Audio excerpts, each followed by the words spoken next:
नमस्कार, महासमर का मुद्दा में आप सभी का स्वागत है। मैं हूं डॉक्टर प्रभात। महासमर का मुद्दा आज जिस विषय पर बात करने वाले हैं, वो विषय सबसे ज्यादा प्रभावित करता है राजनीति को। बात करेंगे उस दलित वोट बैंक की जिसको साधने की कोशिश इसलिए राजस्थान में की जाती है क्योंकि 18% वोट उसी दलित समाज से मिलते हैं। दोनों राजनीतिक दलों ने जो निर्धारित और आरक्षित सीटें हैं उन पर अपने उम्मीदवार उतारे हैं, लेकिन किसी ने भी उससे बड़ा आंकड़ा अभी तक पेश नहीं किया। लेकिन फिर भी अगर हम आंकड़ों पर नजर डालें तो पिछली बार के जो विधानसभा चुनाव थे, एक पार्टी जिसका दलित वोट बैंक कम हुआ है, उसको जो वोट मिलते थे उनका प्रतिशत कम हुआ है, दूसरे का वोट प्रतिशत बढ़ा है। इस बीच जो बयान सामने आए हैं और आज अगर हम ताजा घटनाक्रम की बात करें तो धौलपुर के बाड़ी वाला जो घटनाक्रम है उसने एक बार फिर इस मुद्दे को जिंदा कर दिया है, क्योंकि एक बार फिर उनसे मिलने के लिए कुछ राजनेता अस्पताल पहुंचे हैं, लंबे समय बाद पहुंचे हैं। उसको लेकर भी सवाल खड़े किए जा रहे हैं, इतने दिनों तक क्यों नहीं किया। और दूसरा, जिन पर आरोप लगा है उस मुद्दे को लेकर उस पर भी राजनीति और बयानबाजी तेज हो गई है। आखिर दलित वोट बैंक अभी तक उस मुकाम को हासिल क्यों नहीं कर पा रहा है। कहा तो जाता है कि वो नीति निर्धारक बन सकता है, आने वाले वक्त में ये तय करेगा कि कौन सत्ता की कुर्सी पर बैठेगा, लेकिन फिर भी जब उनके मुद्दों की बात आती है तो उन मुद्दों पर इतना ज्यादा गौर क्यों नहीं किया जाता। और ये इस आंकड़े से पता चलता है कि हर साल दलितों पर हो रहे जो अत्याचार हैं वो बढ़ते जा रहे हैं। बात करेंगे इस मुद्दे को लेकर। हमारे साथ विशेषज्ञों का जो पैनल है उन सभी से आपका तारुफ करवा देते हैं। हमारे साथ भाजपा प्रतिनिधि के तौर पर राम कुमार वर्मा जी जुड़े हुए हैं। कांग्रेस प्रतिनिधि के तौर पर हमारे साथ अरुण शर्मा जी इस चर्चा का हिस्सा हैं, और वरिष्ठ पत्रकार श्याम सुंदर शर्मा जी हमारे साथ इस चर्चा में कुछ देर बाद जुड़ेंगे। आप अरुण जी, आज मल्लिकार्जुन खड़गे आए, एक उदाहरण पेश किया था कांग्रेस ने जब राष्ट्रीय अध्यक्ष को लेकर बात उठी थी कि राष्ट्रीय अध्यक्ष हमेशा एक गांधी परिवार से ही बनते हैं, लेकिन उन्होंने एक दलित नेता को राष्ट्रीय अध्यक्ष के पद तक पहुंचाया, एक संदेश देने की कोशिश की। आज वही मल्लिकार्जुन खड़गे अशोक गहलोत के साथ पहुंचे एसएमएस अस्पताल और मुलाकात की उस एएन से जिसके पैरों में कई फ्रैक्चर हैं, और आरोप लगा मलिंगा पर, जो कि कांग्रेस के विधायक हुआ करते थे। उन्होंने वहां से एक बयान दिया और ये कहा कि दलितों के ऊपर अत्याचार करने वाले को हमने टिकट नहीं दिया, लेकिन बीजेपी ने उनको गले लगाया।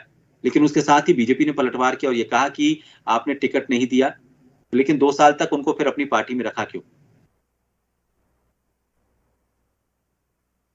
जी, देखिए, नमस्कार। सबसे पहले तो मैं आपको ये बता दूं प्रभात कि कांग्रेस में दलित उत्थान का जो इतिहास है वो बहुत लंबा और गैर मामूली है। एक बड़ी सच्ची नीयत से कांग्रेस ने दलितों को और गरीब लोगों को बहुत जतन से आगे लाए गए हैं। वो चाहे कहानी B.R. अम्बेडकर से शुरू होती हो या बाद में आपने देखा होगा जगजीवन राम जैसे बहुआयामी नेता, और कितने सीनियर पोजीशंस पे वो हमेशा रहे, रक्षा मंत्री भी रहे देश के, और कमाल की प्रशासनिक काबिलियत भी थी। लेकिन उसको स्पॉट करके ढूंढना और उनको सरकार के सारे महत्वपूर्ण कामों में साथ रखना, ये एक बड़ी बात होती है और साफ नियति का ये परिणाम है। हमेशा से ये ट्रेडिशन रही है। और अभी भी जैसे आपने जिक्र किया कि जब हमें नए अध्यक्ष की खोज थी, और तो हमारा ध्यान खड़गे साहब पे गया, जिनका कमाल का अनुभव है। करीब 10 इलेक्शन वो जीत चुके हैं, 50 साल से सार्वजनिक उसमें है, और बिल्कुल साधारण परिवार से साधारण कार्यकर्ता को इस ऊंचाई तक पहुंचाया। वो एक प्रमाण है कि कांग्रेस बहुत सच्ची नियत से ये जो दबे कुचले लोग हैं, जिसके बारे में माननीय आरएसएस के प्रमुख मोहन भागवत जी भी कहते हैं कि इन लोगों के साथ 5000 साल तक पाशविक व्यवहार किया है।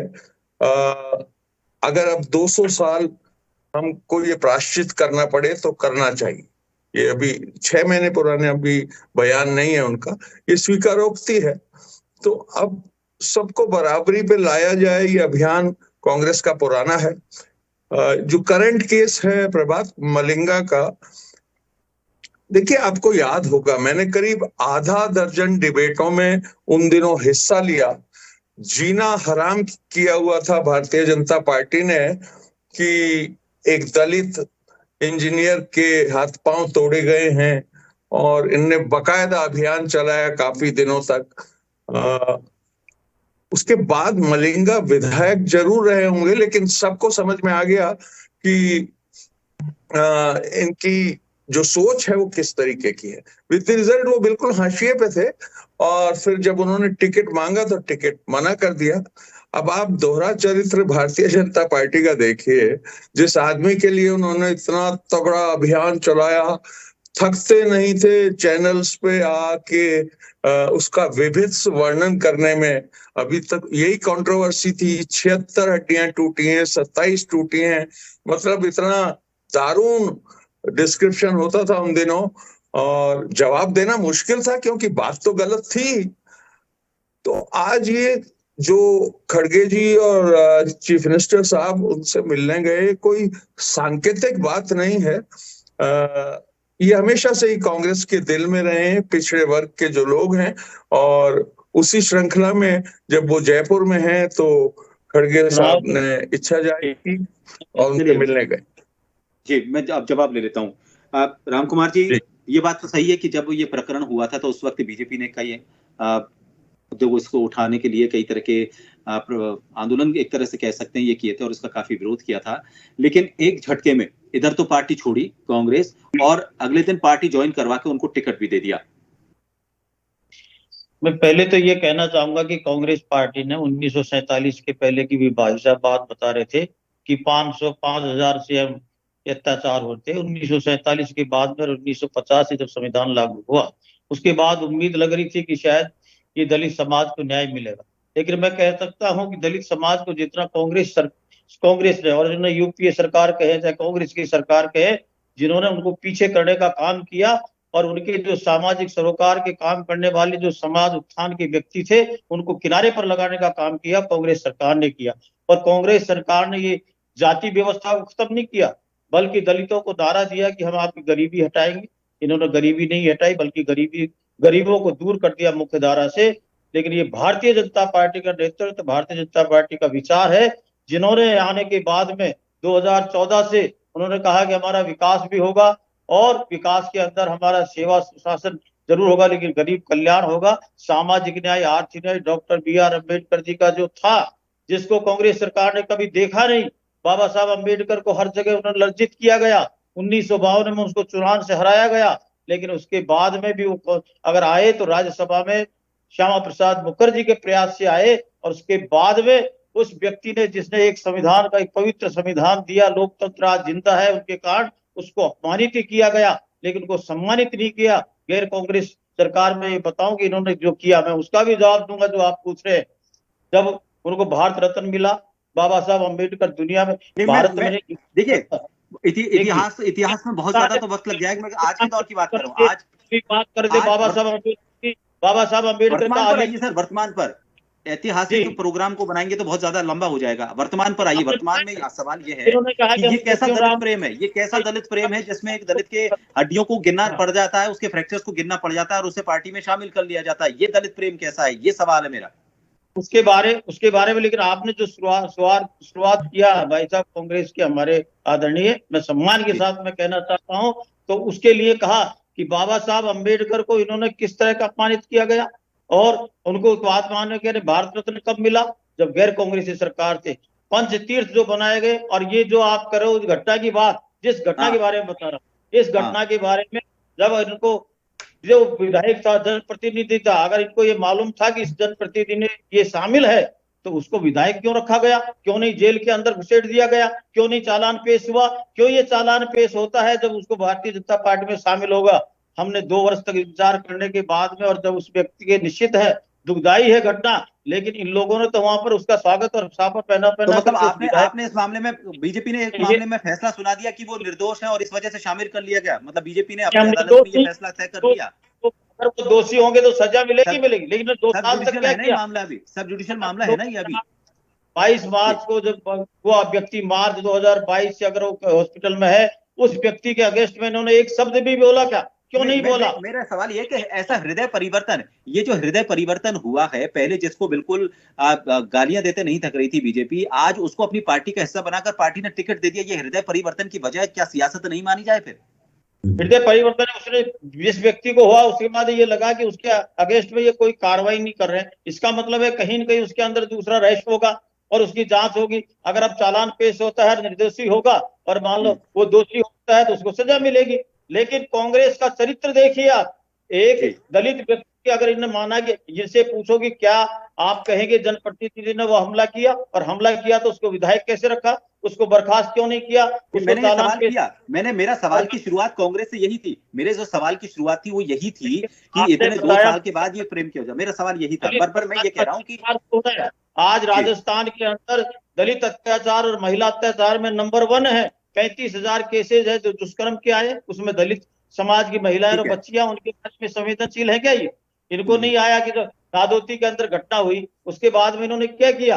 नादौती के अंदर घटना होती है, बालिका के अंदर उसका गैंग रेप होता है, उसके बाद में उसमें बंदूक से उसको गोली लगा दी जाती है, उसके बाद में तेजाब डाला जाता है, उसके बाद में उसको कुएं में डाला जाता है। इनके वहां 6 मंत्री पूरी राजस्थान के अंदर, उसके बावजूद भी उसके जाकर के संवेदनशीलता नहीं प्रकट करते और उस व्यक्ति को आज भी वो देख रहा है कि उसको इन्होंने पर्याप्त तलाशी नहीं दी। ठीक है, इनका ये कहते हैं कि जो जिस तरह का अगर जो विधायक ने गलती उसको दोष मिलना, उसको मैं वापस लौटूंगा, मैं मिलेगी। हम पेश हुआ मैं वापस लौटूंगा आपके पास। श्याम जी हमारे साथ बने हुए हैं, मैं लौटूंगा आपके पास। श्याम जी हमारे साथ बने हुए हैं, मैं आपके पास वापस लौटूंगा। श्याम जी, दलित वोट सिर्फ ये 18% का आंकड़ा नहीं है। ये कई तरह के मैसेज देने की भी कोशिश की जाती है कि हम निचले तबके के उस आखिरी व्यक्ति की भी सोच रखते हैं जो बिल्कुल अभी तक कटा हुआ है। लेकिन आप इतने सालों का इतिहास है, 1947 से लेकर अब तक अगर हम बात करते हैं तो दलित वोट हाशिए पर हमेशा रहा है। उसका इस्तेमाल सिर्फ भीड़ के तौर पर या फिर उनकी सीटों को जीत लिया और उसके बाद उनके मुद्दों की बात कहीं नहीं की जाती। आज के बयान को लेकर बात करें, सीटों की बात करें या फिर दलित वोट बैंक जिस तरह से शिफ्ट हुआ है एक पार्टी से दूसरे पार्टी की तरफ 2018 से लेकर 2023 तक बात करें, उनके कारण आपको क्या नजर आते हैं? क्या वही कारण है जिसकी वजह से दलित वोट बैंक को वापस साधने की कोशिश की जा रही है? देखिए भारत की राजनीति में दलित वोटों का बंटवारा कई बार हुआ है।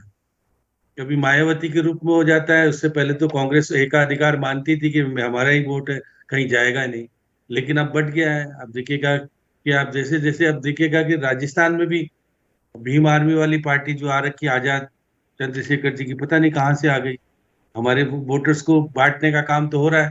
तो देखिए आज की राजनीति के बारे में प्रभात जी में देख रहा था कि मुख्यमंत्री जी को 2 साल तक तो याद आता नहीं है। वो जेईएन बीमार है, भर्ती है, पहले तो मिल के आए थे, लेकिन यहाँ तो देखिए राहुल गांधी आ गए, सोनिया गांधी मौजूद है, लेकिन क्योंकि दलित हमारा राष्ट्रीय अध्यक्ष है इसलिए उसको मिलाने जाना है। और कब जाना है? आज वो राजनीतिक भाषण देने के लिए अगर बैठ जा रहे हैं, भरतपुर जिले में जा रहे हैं, तो फिर हमको आप राजनीति करने के लिए उनसे मिला करके फिर बाहर जाकर के, ऐसे में अस्पताल के बाहर आप राजनीति कर रहे हो। आप तो पहले से भी राजनीति कर सकते थे। ये मुख्यमंत्री जी का जो सोच है, देखिए आज प्रधानमंत्री जी ने जिस प्रकार से ललकारा उनको और जो उन्होंने अपनी तरीके से जो कहते हैं कहने का प्रयास किया, आज उन्होंने दलितों के लिए क्या किया वो गिनाने का प्रयास किया। देखिए क्या कि अम्बेडकर की बात बार बार की जाती है। अम्बेडकर दलित होने के नाते पढ़े लिखे नहीं थे।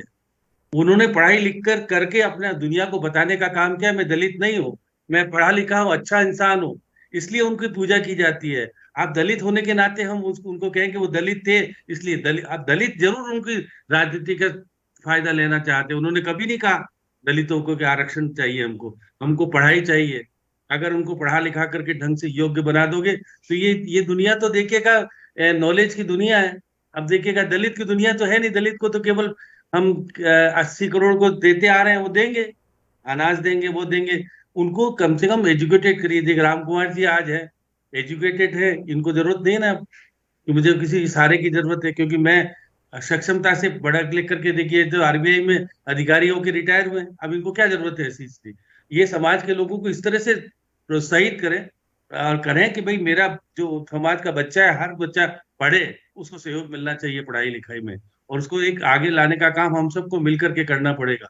केवल ये कहेंगे कि अम्बेडकर ही कर रहे थे और अम्बेडकर ही करते रहेंगे। तो अम्बेडकर ने कभी नहीं कहा था। अम्बेडकर ने कहा पढ़ो और अधिकार छीनने का प्रयास करो। इससे काम चलने वाला नहीं। कहने से हम दलित है इसलिए हमको बाहरी सहायता सहायता मिलनी चाहिए, पढ़ाई लिखाई सब कुछ देना चाहिए, उनको अधिकार है वो भी देना चाहिए। लेकिन हम केवल अंबेडकर की पूजा इसलिए करें कि हम उसके राजनीतिक मायने निकालें, हम राजनीतिक फायदा निकालें।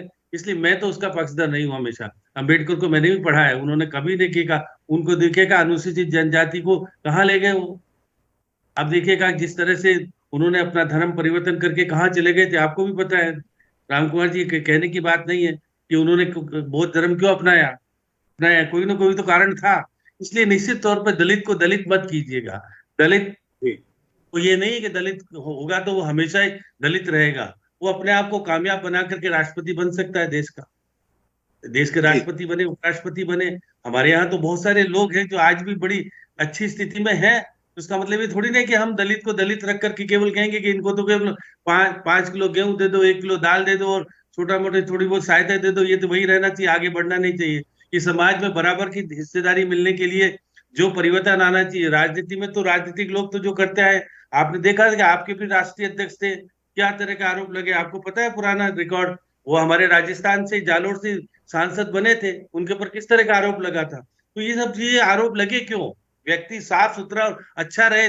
अब हमारे देखिए अभी कांग्रेस के राष्ट्रीय अध्यक्ष तो है, उनको अधिकार कितना है ये तो अरुण जी को पता है कि अब राहुल गांधी जी ने करेंगे तो कोई निर्णय करेंगे, वो तो पीछे पीछे चलने वाले हैं। अब आप देखिए जयपुर में आए थे, इनके कार्यालय का उद्घाटन हो रहा था, उन्होंने कहा मैं बाद में बोलूंगा, भाई मैं राष्ट्रीय अध्यक्ष हूँ, राहुल गांधी को पहले बुलाओ।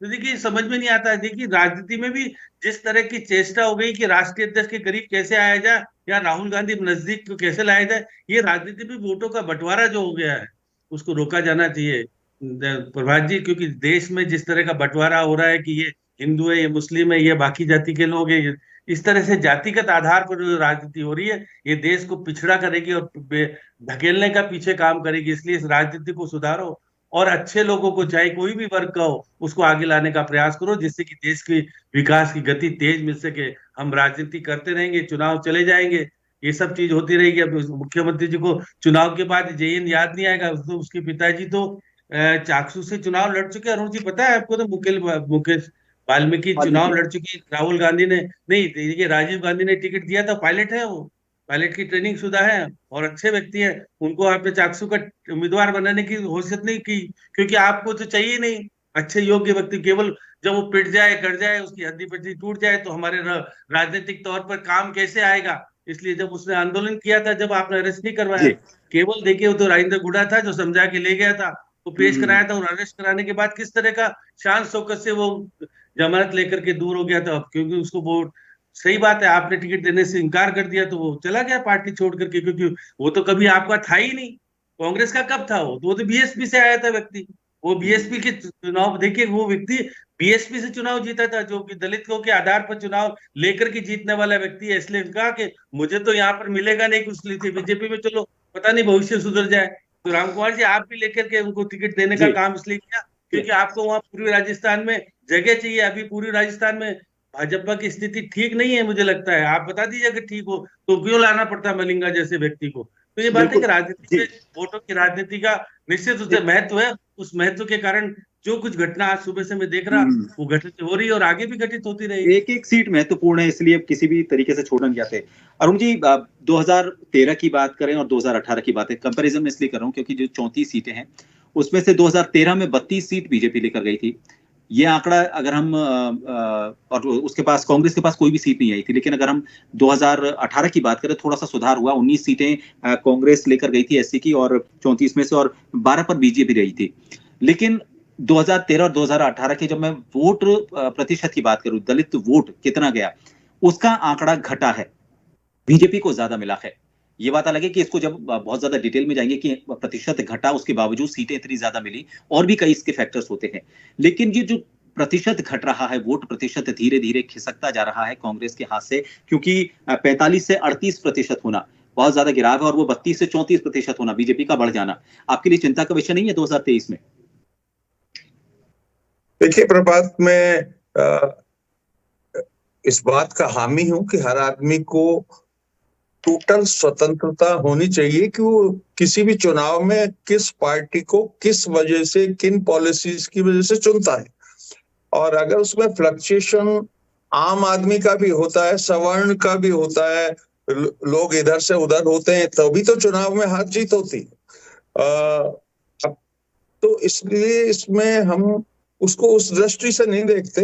लेकिन मैंने आपको जैसे जिक्र किया कि हमारी नीयत बड़ी साफ है और हम शुरू से आपको मैंने कोशिश की बताने की कि इन लोगों को आगे लाना चाहते हैं, वो देश हित में है। एक्चुअली हम उन पे कोई एहसान नहीं कर रहे। जब तक ये समानताएं नहीं आएंगी, इनइक्वलिटी चाहे वो सामाजिक हो या आर्थिक हो, जब तक ये असमानता रहेगी, देश खुशहाल तो हो नहीं सकता।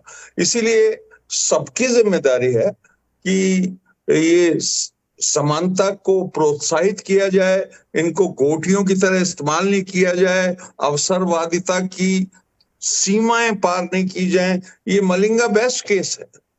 श्याम जी सही कह रहे थे, ये ओरिजिनली तो बीएसपी से आए थे पर आ गए थे ना, उसके बाद हल्ला तो पूरा कांग्रेस के नाम मचाना कि कांग्रेस का एमएलए है और कांग्रेस का समर्थित एमएलए है। अब आप देख लीजिए कि कितनी सुविधा से 6 महीने आंदोलन चला के उन्होंने वही मलिंगा साहब टिकट कटने के अगले दिन खरीद लिया। तो ये तो शुद्ध अवसरवादिता है, साफ साफ दिखाई दे रही है। और कुल मिला के प्रभात, हम इस चुनाव में बहुत ही सकारात्मक अभियान के साथ जा रहे हैं। हमारे पास काम है जो हमने 5 साल में किया है, जो लंबी लकीरें सामाजिक सरोकारों की खींची गई हैं, सभी वर्ग को छुआ गया है। ऐसा कोई वर्ग डॉक्टर प्रभात नहीं है प्रदेश में जिसको कांग्रेस की पॉलिसीज ने छुआ नहीं हो। तो हम तो अपनी लाइन पे चल रहे हैं।